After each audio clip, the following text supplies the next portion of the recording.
O nosso tema de hoje é a abordagem clínica em cães anêmicos. A primeira questão que eu queria conversar com vocês é sobre por que classificar uma anemia. Então, quando a gente tem um paciente que de fato tem anemia, eu já vou falar sobre outros aspectos sobre isso, mas por que a gente precisa classificar uma anemia? Necessidade de classificar, de saber interpretar esse exame e de saber classificar a anemia é porque se a gente consegue classificar de forma adequada, a gente consegue mirar melhor no mecanismo e na doença envolvida. Então, lembrando conceitos básicos, né? Anemia não é diagnóstico, é um sinal clínico associado a uma série de síndromes clínicas e cada síndrome pode estar associada a uma diversidade de doenças, de patologias específicas. Então, qual é a necessidade de classificar? Se a gente, pelo menos, conseguisse classificar essa anemia como regenerativa ou a regenerativa, tem ainda um limbo entre isso, que é a semi-regenerativa, que a gente já falou em outros conteúdos. Não vou entrar em detalhes de como se classifica, eu só quero lembrar vocês aqui do porquê que precisa classificar e qual é o próximo passo depois que classificar. Então, se a gente consegue classificar dessa forma, nós conseguimos enxergar quais são as possibilidades diagnósticas. Qual que é a possibilidade diagnóstica de um paciente com anemia que é regenerativa? Então, você avaliou o exame e conseguiu confirmar que a anemia é regenerativa. Aí, as causas de anemia regenerativa são basicamente perda de sangue ou hemólise. Então, ou tá perdendo, jogou fora sangue em algum lugar. Como que se pode perder sangue? Por uma hemorragia evidente, tipo o animal foi atropelado e tá com fratura de baço e hemoabdômen, tá tendo uma hemorragia interna, tá perdendo. O animal foi mordido e tem um sangramento evidente, está perdendo. Isso são causas muito palpáveis, óbvias, assim, tipo, você consegue ver o sangue saindo. Então, a perda de sangue pode ser assim óbvia e ela pode ser oculta. Então, esse paciente pode estar perdendo sangue pela urina no pátio, na grama, e o tutor não percebe que tem sangue na urina. Essa é uma possibilidade de perda de sangue oculta que pode causar anemia regenerativa. Outra causa de perda de sangue é a perda gastrointestinal. Na medicina, em gente, né, a perda gastrointestinal oculta é uma grande causa de anemia, principalmente de anemia ferropriva por perda de sangue, depois a gente vai falar um pouquinho disso também. E na medicina veterinária a gente pode ter também pacientes que têm perda de sangue oculta pelas fezes. Por que eu estou falando nisso? Porque quando a gente tem um paciente com anemia, geralmente os sinais são inespecíficos. Ele pode não ter sinal clínico evidente, então a gente vai pegar o exame e vai classificar essa anemia para poder olhar melhor para as causas. Esse é o motivo para classificar a anemia. Então, eu estava falando sobre as causas de anemia regenerativa, que são hemólise e perda de sangue. Dentro da perda de sangue, ela pode ser evidente ou oculta, e doenças hemolíticas. Eu vou resumir aqui para vocês quais são as principais doenças hemolíticas, principalmente aqui na região sul. As principais são rangeliose, pra gente é um hemoparasita bem importante, babesiose, também acontece por aqui, que é um hemoparasita que causa hemólise, né? Então, lise de hemácias. E anemia hemolítica imunomediada. Essas são as três principais, tem diversas outras. Então, classificou, é regenerativa, eu já expliquei as causas. Aí, o que mais que a gente pode ter? Anemias semi-regenerativas ou arregenerativas. As semi-regenerativas têm basicamente como causas malformações genéticas na hemoglobina ou no formato das hemácias, deficiências nutricionais ou de ferro, e anemias que ou já passou muito tempo do estímulo inicial e o pico de regeneração já caiu, ou que está muito no começo do quadro anêmico, no caso das agudas, e que ainda não tem um pico de regeneração. Eu falei que eu não ia entrar em detalhes de diagnóstico, mas para vocês entenderem um pouquinho esse conceito, só vou falar em um aspecto aqui. Para a gente classificar definitivamente se uma anemia é regenerativa, semi ou regenerativa, a gente precisa de um dado de exame, que é a contagem de reticulócitos. E o que é essa contagem de reticulócitos? A gente tem que lembrar lá da histologia e da fisiologia. A eritropoese, ela ocorre com mitoses celulares que ocorrem lá na medula óssea, e aí uma célula prolipotente inicial vai se transformar num eritroblasto, e esse eritroblasto vai sofrer múltiplas mitoses, e ele vai amadurecendo dentro da medula, até que no final desse amadurecimento, eu não sei o nome de todos os intermediários e não importa aqui agora, ele se chama metarubrícito, reticulócito e eritrócito. Eritrócito é a hemácia pronta, madura, que deve ir para a corrente sanguínea. E Reticulócito é a hemácia adolescente. Ela está quase pronta, ela já perdeu o núcleo, só que ela ainda não está 100% pronta. E ela é uma hemácia jovem que tem como característica visual ser maior, porque no processo de amadurecimento ela vai diminuindo de tamanho e vai concentrando a hemoglobina. Então ela é maior e com menos hemoglobina, menos corada. E aí existe uma técnica laboratorial que identifica essas células que não deveriam estar circulando. Então elas deveriam amadurecer para ir para a circulação. Mas o que acontece no corpo quando há uma grande demanda? Principalmente quando há uma perda ou destruição. Tipo, tinha um número X de hemácias que elas vão morrendo devagarinho, cada uma no seu tempo, e de repente morreu um monte de hemácia junto, ou fugiram hemácias, que é quando tem hemorragia. Aí o corpo vai produzir para repor. Então a medula fica muito doida e começa a mandar os jovens para a circulação, porque tá faltando, perdeu, né, morreu, teve uma lise ou fugiu. Então ela precisa jogar isso muito rápido. E esse rápido da medula leva em média 4 dias para acontecer. Então não é um rápido tão rápido assim. Porque a medula tem uma reserva dentro dela. Na circulação também tem uma reserva. No baço tem outra reserva. Então o corpo prioriza o uso dessas reservas até que a medula tenha tempo de produzir. E o que isso tem a ver com o que eu estava falando? A contagem de reticulócitos ela pode demorar até 4 dias para chegar num nível bom. Mesmo numa anemia regenerativa. E aí, se a gente avalia o reticulócitos nesse intervalo, e muitas vezes é difícil, como é que você vai saber o dia que começou o estímulo? Se o proprietário não sabe te informar, ou se é uma doença hemolítica transmitida por um vetor que pode ficar quieta lá por anos e do nada aparecer. Então, você vai receber esse paciente, você não vai saber que dia que começou. Não vem na testa, começou o dia tal.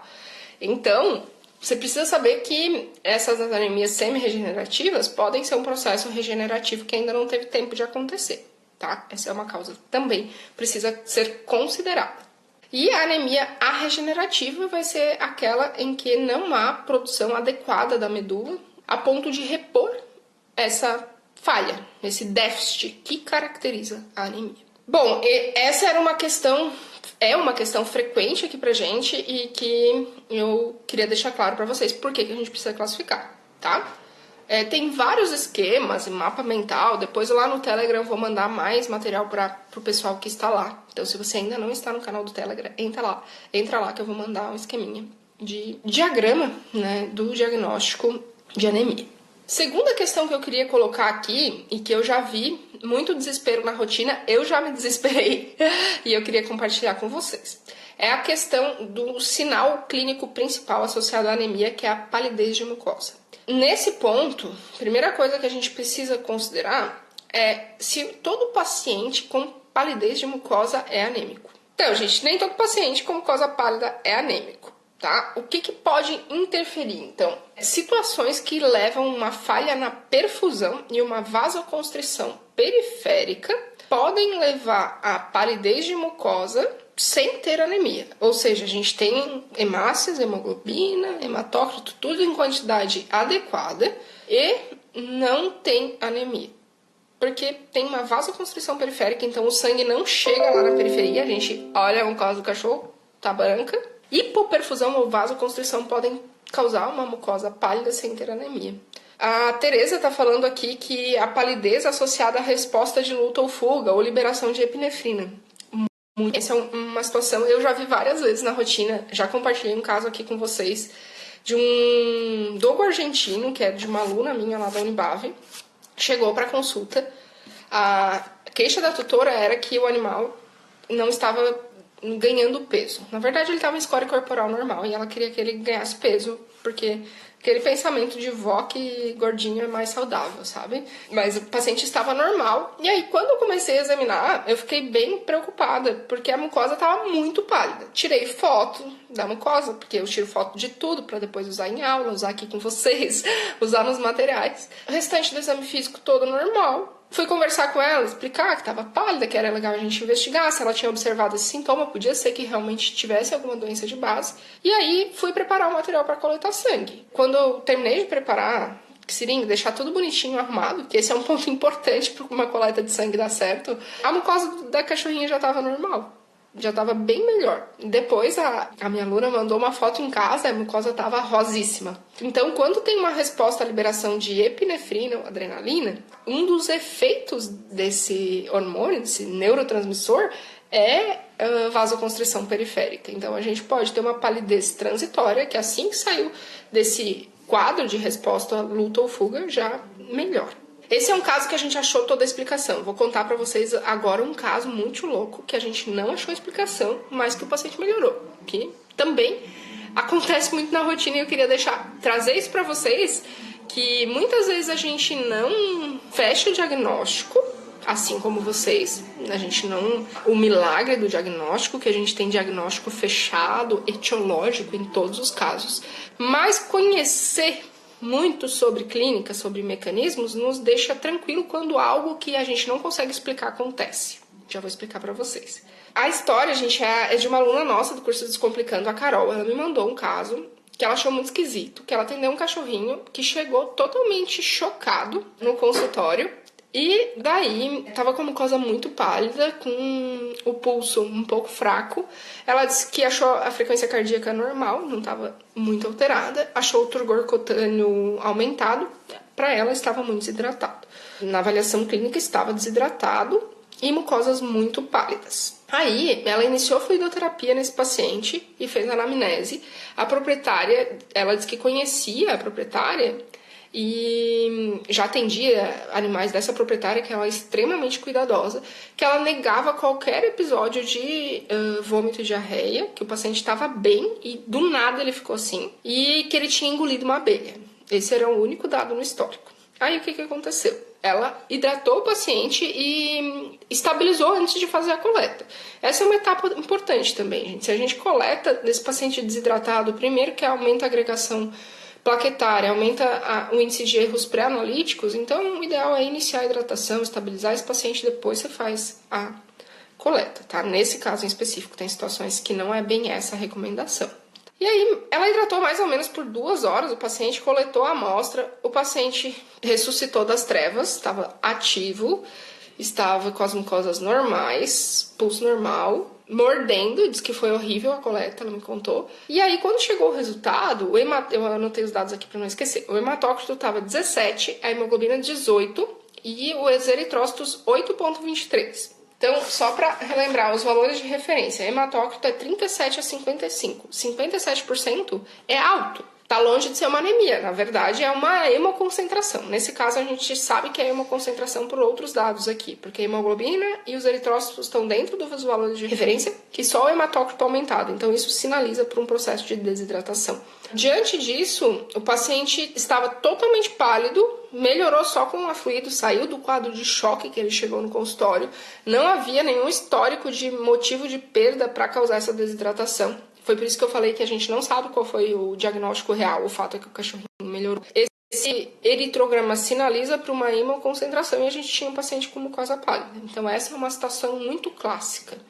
Na verdade, qualquer condição que leve a choque, desidratação, hipoproteinemia, que leva a edema periférico, pode deixar mais pálida a mucosa, pode levar a palidez de mucosa sem ter anemia. A gente pode ter doenças concomitantes que levam a choque, desidratação e anemia, mas nós temos pacientes como esse que eu relatei para vocês, que têm mucosas pálidas e não têm anemia. A gente está falando ainda na abordagem clínica em situações que o paciente não está anêmico e tem mucosa muito pálida, que é um sinal que a gente sempre vai pensar em anemia. Então, o que é importante a gente considerar? Sempre que a gente está lá no atendimento clínico, eu falei primeiro em diferenciar os tipos de anemia, mas no primeiro momento você não tem o exame na mão ainda, não é tão rápido assim, né? Depende muito da logística de onde você trabalha. Eu já trabalhei em hospital veterinário, hospital escola, né? E clínica veterinária com laboratório dentro da clínica, que a gente atazanava a vida do patologista clínico e deixava a amostra e ficava lá sapateando, esperando o resultado. Às vezes em 20 minutos, meia hora estava tudo pronto. Hemograma de máquina muito mais rápido que isso, as informações iniciais para a gente iniciar a tomada de decisão, né? Mas tem situações que você vai levar até um dia para receber esse exame e situações ainda piores que levam muito mais que isso. Então, no início, a gente tem que se basear mesmo pelo histórico, pela anamnese rápida em caso de emergências e pelos sinais clínicos. A Carol Porto, ela tem um Instagram dela, é Porto dos Gatos alguma coisa. Ela é especialista em medicina felina, agora acho que é Porto dos Gatos. Ela foi residente lá na UDESC, onde eu trabalhei por um tempo. E na época que ela foi residente, a Elô, que é minha sócia, né, vocês conhecem a Prof. Elô, era a R2 dela. E eu estava lá na aula de clínica, levando um paciente para radiografia, a Carol passou transtornada, que tinha atendido um paciente na emergência que tinha sido atropelado. Ela não conseguia nem falar, é porque ele tá com a mucosa pálida, preciso achar um doador. Que não tem doador, porque eu já peguei a bolsa que estava na geladeira, ela estava desesperada, porque a mucosa estava pálida, ela precisava achar um doador. Não sei nem se ela vai lembrar dessa história, mas eu lembrei aqui, porque aconteceu comigo também e eu também desesperei. E aí, o que eu disse? Carol, calma, respira, eu vou ver o que eu consigo aqui pra gente agilizar, pra chamar alguém pra ser doador. Não tem ninguém disponível no hospital agora, só vou te dar uma sugestão. Volta lá, avalia o paciente, eu já vou lá te ajudar. Vamos avaliar se tem algum foco de sugestivo de sangramento e principalmente interno, né, gente? Tem técnicas de ultrassom FAST, né, abdominal e torácico pra gente identificar se tem indícios de efusão peritoneal ou pleural para ver se tem hemorragia. Era um paciente atropelado. Mas primeiro, já medicou para dor? Já mediquei. Já colocou na fluido? Já. Então, isso deve ter dado uns 5 minutos, porque era um pouquinho longe, assim, e o cão estava lá com os estagiários, enquanto ela estava transtornada procurando um doador antes de saber se o paciente estava com hemorragia e precisaria, de fato, de uma transfusão. A gente foi lá avaliar o cão, ele já tinha melhorado muito a mucosa. Ela disse, mas não tá mais pálido. Eu disse, Carol, calma, você está começando agora. A gente eu já vi vários casos assim, que o paciente só tá chocado, só tá com dor, tá? Liberação de adrenalina com o susto que ele levou com a dor e vai ficar com a mucosa pálida. Aí fizemos o procedimento de triagem de hemorragia aguda, né? O paciente não tinha focos de hemorragia e no final dessa avaliação, aí, que deve ter dado 10 minutos, já estava com a mucosa normocorada. Então essa é outra situação que não tem por que a gente entrar em desespero antes da hora. Só que eu não estou julgando o desespero da Carol, eu já tive esse desespero também. Não sei como é que é a realidade de vocês, se identifica regionalmente, mas a gente aqui no Sul, hoje eu trabalho numa cidade com 22 mil habitantes, próximo de Criciúma, que é uma cidade que não é tão grande assim, se eu não me engano tem 210 mil habitantes Criciúma hoje. Então, a gente não tem banco de sangue disponível. Hoje tem uma clínica que vende algumas bolsas de sangue, mas não é um banco de sangue com hemocomponentes, enfim. Como é uma cidade muito pequena, no hospital é comum a gente não ter bolsa armazenada. Tipo, chega uma urgência de transfusão, a gente tem que correr atrás de um doador para poder coletar e fazer a transfusão. Nem sempre a gente consegue manter um banco de sangue. Dependendo da situação que você estiver, se for parecida com a nossa hoje, tem que ter muita parcimônia na abordagem diagnóstica. Lógico que em muitas situações é emergência mesmo, você vai ter pressa, vai desesperar, mas pode ser que nem seja anemia, então calma. Só ter isso por isso. O que mais que eu trouxe aqui? Que nem todo paciente anêmico é sintomático, né? Além de nem todo paciente pálido ter anemia, nem todo paciente anêmico é sintomático. Então, tem muitas coisas que a gente acaba tendo que conhecer todos esses aspectos para conseguir chegar no diagnóstico. Quais são os sintomas clássicos relacionados à anemia e não à doença de base, mas à anemia em si? São sintomas de má perfusão. Então, o que vai acontecer com um paciente que não tem quantidade suficiente de hemácias e hemoglobina? Não vai chegar oxigênio suficiente nos tecidos. Então, esse paciente vai começar a apresentar taquicardia, porque o coração tende a aumentar o débito para levar mais hemácias. Taquipneia, porque respirando mais rápido, teoricamente, entra mais ar. Nem sempre isso dá certo. Chega um ponto que não entra mais oxigênio respirando rápido, mas é uma reação do organismo. Esse paciente pode apresentar um cansaço extremo, não conseguir nem levantar de tamanho a dificuldade respiratória. Também cianose das mucosas, né? Então, gente, esses sinais de descompensação vão ser um ponto-chave de decisão na conduta clínica de vocês quando vocês atenderem um paciente que de fato está com uma anemia grave e que pode estar necessitando de uma transfusão. E em relação a números, que geralmente o pessoal pergunta, em geral, os pacientes com anemia aguda, com hematócrito abaixo de 20% já vão ter sinais de descompensação. E os pacientes com anemia crônica, com hematócrito abaixo de 10%, já vão ter descompensação. Então, esse é o cenário clássico, ou seja, anemia grave, mais sinais de descompensação. Você deve, sim, realizar a transfusão. Outras situações que podem alterar essa apresentação de gravidade lá na abordagem inicial, abordagem clínica, é o tipo de anemia, tá? Que é o caráter de regeneração. Então, os pacientes com anemia regenerativa, em geral, esses processos eles são mais rápidos. Então, as morbidades, a fisiopatologia da anemia regenerativa, ela tende a ser mais aguda, tá? Então, esse paciente, ele tem uma tendência maior de apresentar descompensação com níveis maiores de hematócrito, hemoglobina e eritrócitos, que foi o que eu acabei de passar. Então, na anemia regenerativa, a gente sempre precisa de transfusão? A resposta, de novo, não depende. Sempre vai ser não depende esse negócio de, quando que eu faço transfusão? Depende. Depende do quê? De ter sinais de descompensação e anemia grave. Nas anemias regenerativas, a gente tem várias situações em que precisa transfundir.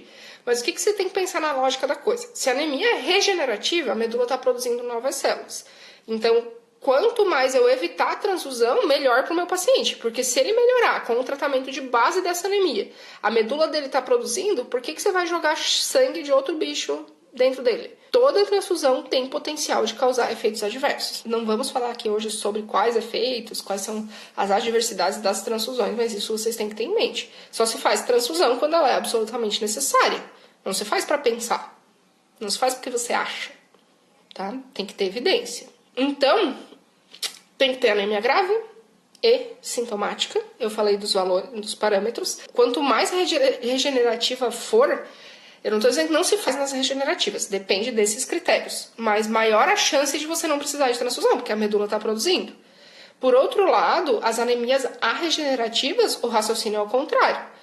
Porque se você tem uma anemia arregenerativa, em que a medula não está produzindo adequadamente células hemácias novas, não vai melhorar a anemia. Por mais que se você não conseguir tratar exatamente a causa de base e essa medula não voltar a produzir, não vai melhorar. Então, se você tem a regenerativa, um paciente com anemia grave e sintomático, é um paciente que, na quase totalidade dos casos, vai precisar de transfusão. O pessoal perguntou aí em relação à terapêutica. Assim, gente, o cenário ideal seria fazer tipagem sanguínea. Você tem um grupo de doadores com tipagem, chegou teu paciente, você tipa ele e só transfunde com o tipo sanguíneo.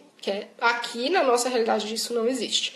O máximo que a gente consegue, a gente sempre prioriza fazer o teste de compatibilidade antes da transfusão. Então, se o paciente não tem uma doença de base que tem indicação de corticoide, tipo, não é anemia hemolítica imunomediada, ou é uma hemoparasitose que não tem sinais de autoglutinação, de doença imunomediada secundária, não tem por que você usar corticoide, desde que o teste de compatibilidade tenha sido realizado e que ele tenha sido negativo, quer dizer, o teste de compatibilidade positivo, que não aglutinou e que esse paciente pode receber aquele sangue. Então, se você fez o teste de compatibilidade, está tudo ok, não tem doença de base que tem indicação de corticoide, eu não uso corticoide só porque vou transfundir. Uma dúvida frequente, que por muito tempo foi considerada contraindicado na literatura, é realizar transfusão em pacientes com doença hemolítica. Nos estudos mais recentes já foi refutada essa hipótese. Segue-se o mesmo princípio em pacientes com doença hemolítica, tá? Então, pensem bem que para chegar nesse ponto, para saber que doença hemolítica, você precisa conhecer toda a parte de interpretação de exames, chegar no tipo de anemia para daí saber qual é a causa, se realmente é hemolítica. Então, antigamente, num passado bem recente, tá? Se acreditava que pacientes que tinham doença hemolítica não podiam receber transfusão porque eles iam hemolizar esse sangue novo que está chegando. O que vai acontecer? Vai, muito provavelmente, hemolizar. Em situações que o paciente está sob risco de vida com anemia descompensada e doença hemolítica, ou você transfunde e até essas hemácias morrerem leva mais ou menos um dia, e aí você consegue estabilizar melhor o paciente, tratar melhor a causa de base e dar tempo para ele melhorar, ou o paciente morre. Então, não tem para onde correr. Mesmo em doenças hemolíticas, hoje é permitido, indicado fazer transfusão. Mas prestem atenção, gente. O tema que é o ponto-chave dessa live. Só se faz transfusão em pacientes com anemia grave e sintomáticos. Fazer transfusão só porque você viu um hematócrito de 19% e o paciente não tem sinais de descompensação, mesmo sendo doença hemolítica, é uma conduta irresponsável, porque você sabe, pode desencadear um monte de reação, pode ter reação transfusional grave que causa morte. Então, sempre que a gente for fazer uma conduta terapêutica, seja transfusão, medicação, o que for, você tem que ter convicção, e ciência não é uma convicção interna dentro da tua cabeça, que você acha, né, baseado em medicina, baseado em evidência, que é o que a gente fala aqui, de que é melhor do que não fazer. Se não há evidências que é melhor fazer do que não fazer, você não faz, tá? Então, gente, na doença hemolítica, tem um artigo que é sobre conduta terapêutica em pacientes com anemia hemolítica imunomediata. E nesse artigo, eles falam que a transfusão não aumenta a mortalidade. Pode-se realizar a transfusão dentro desses critérios que eu falei para vocês e não aumenta a mortalidade. Mas tem que tratar a doença de base junto, que na hemolítica imunomediata, a base do tratamento é com corticoide. Além do corticoide, pode necessitar outros imunossupressores. Queria agradecer muito a presença de todos aqui. Beijo, até a próxima!